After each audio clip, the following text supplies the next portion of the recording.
Et salut à tous, c'est Ultima. Aujourd'hui je vous repropose un build sur le Ken Kartana. J'avais déjà fait une vidéo de Ken Kartana où je le jouais Explo Foudre avec beaucoup de dégâts d'AOE, que ce soit son passif, les explosions, la foudre. Il y avait autre chose je crois. Non, c'était tout.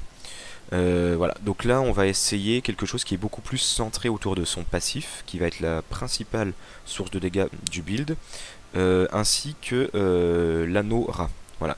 Je cherchais depuis quelque temps un build avec lequel l'anneau rat serait vraiment au centre du build, et c'est le cas avec ce perso. Puisque les SRAM font partie des armes qui ne peuvent dépenser qu'une aura par tour, sauf si le crit, on y reviendra après, mais qui ne peuvent dépenser qu'une aura par tour. Dans le fait de gagner une aura par tour, c'est vraiment très value. Ça fait qu'une fois qu'on a une aura, on n'est plus obligé de se poser la question de pouvoir générer des auras, ce sera quelque chose d'automatique. Voilà. Donc, le principe du build, ça va être de réussir à faire proc 2 fois le passif par tour sur, si possible, 3 adversaires à chaque fois. Ce qui va faire un total de 6 proc de passif, enfin 6 équivalents d'attaque en passif infligés aux adversaires, ce qui va faire en fait des dégâts colossaux et qui seront notre principale source de dégâts. Pour ça, je vais commencer par les anneaux. Donc l'anneau rat, qui a des stats incroyables pour le build qu'on fait, puisqu'on veut PV de héros, attaque de héros pour ce build, on va aller en mêlée. Et donc Grimoire 12, on joue en 12 spells, on va avoir une aura en plus à chaque tour, on verra que ce sera très important dans le build.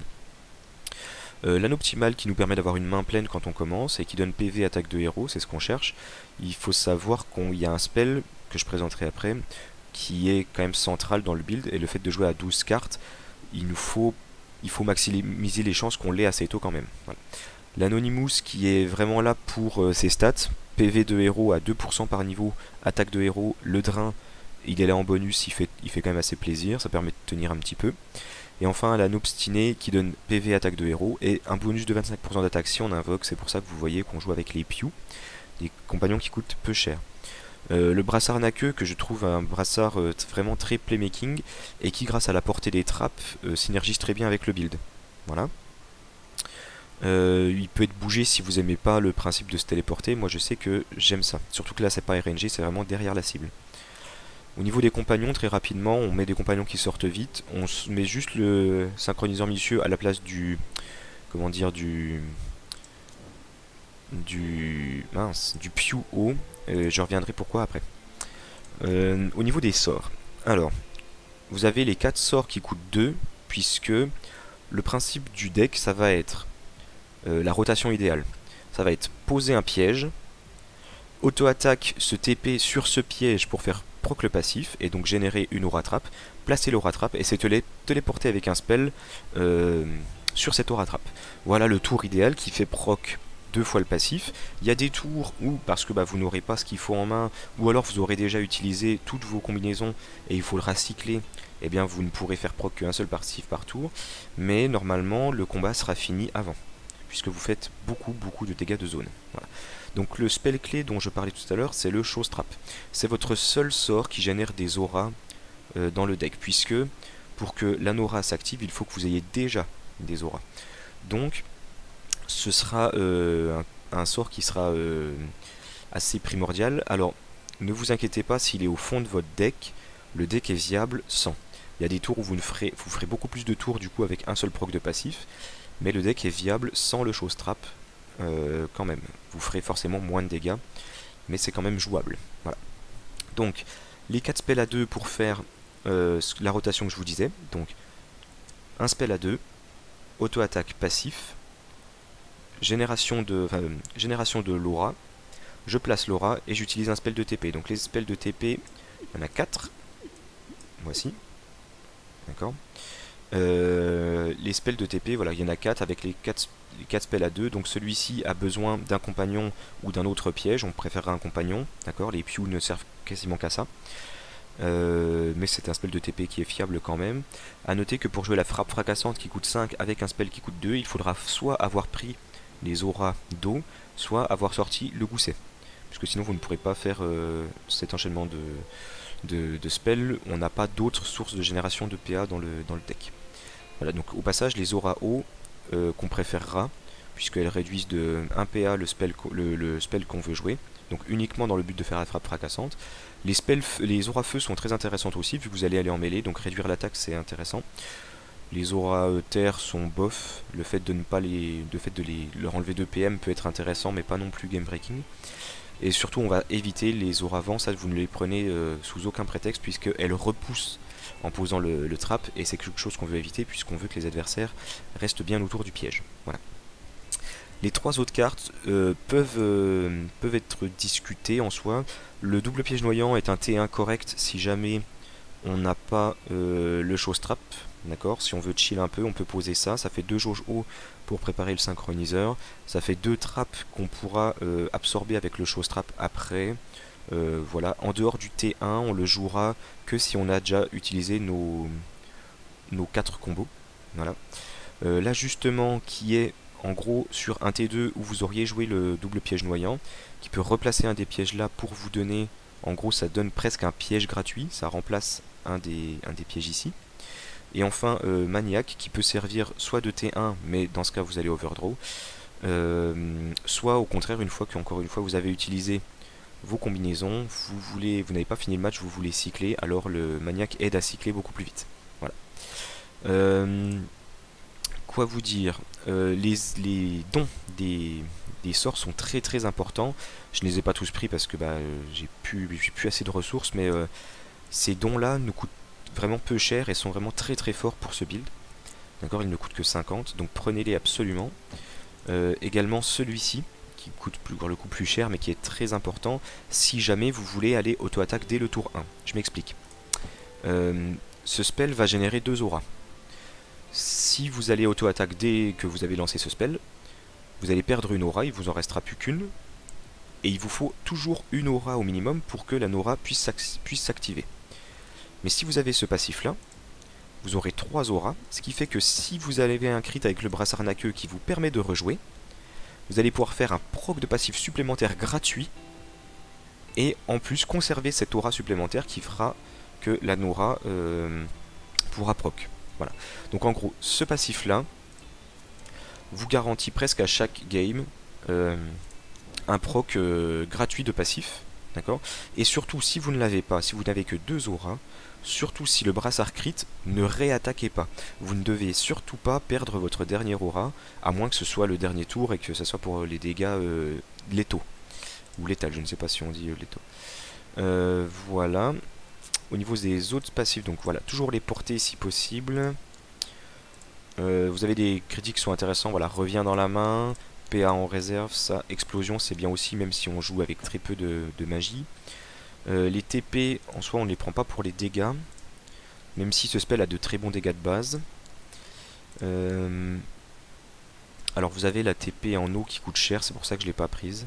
Mais en soi vous pourriez éventuellement réfléchir à jouer avec. Ça c'est bof, mais bon vu qu'on a pas mal d'attaques c'est correct. Ça on peut prendre. Ça peut être intéressant aussi. Ça c'est très bien. Ça c'est très très bien, oui. Voilà, mais bon ça coûte beaucoup de ressources, donc si vraiment vous voulez vous investir dans le build, n'hésitez pas. C'est un build qui est fort comme ça, mais qui est vraiment très très fort si vous prenez les dons. On va voir en démonstration ce que ça donne. J'étais niveau 18 face au tofu niveau 50, c'est parti.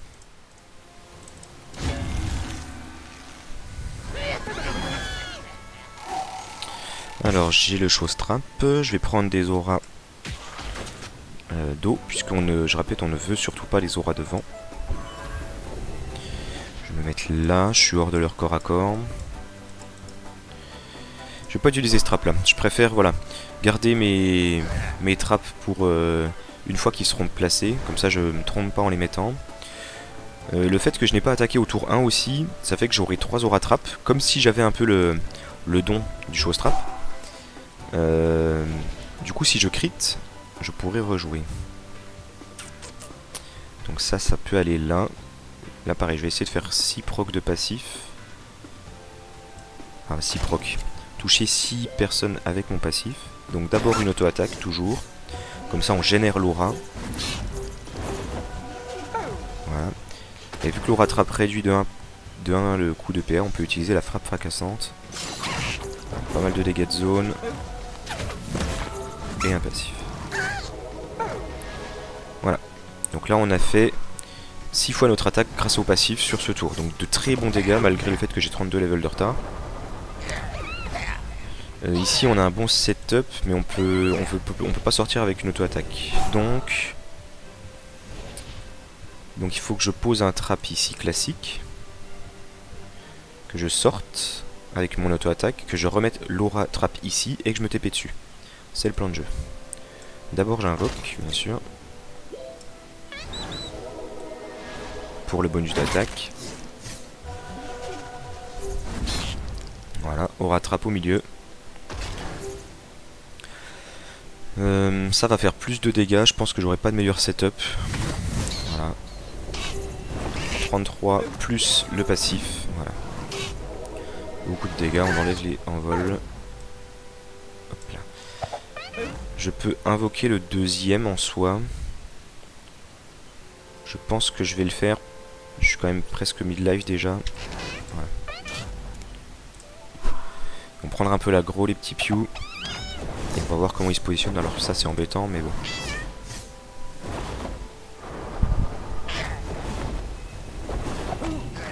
D'accord. Donc ici j'ai un setup en soi. Je peux refaire le même tour qu'avant. Donc lui je vais le décaler bien sûr.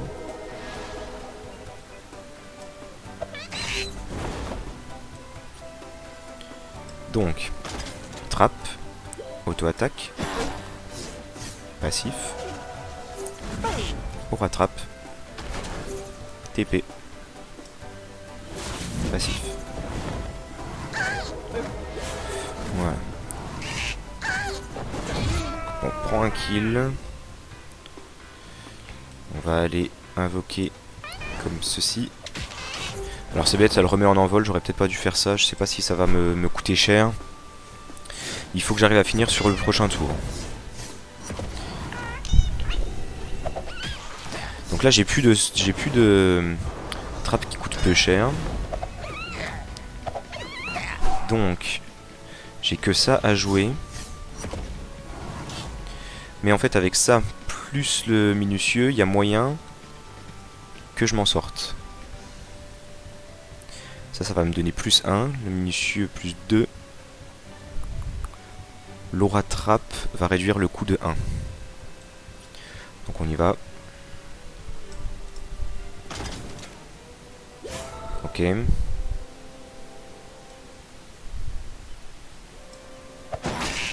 Donc d'abord l'auto pour la TP, voilà. Bon, bah c'est oui. C'est fini, donc cela on réduit. On va invoquer le minutieux qu'on va mettre ici.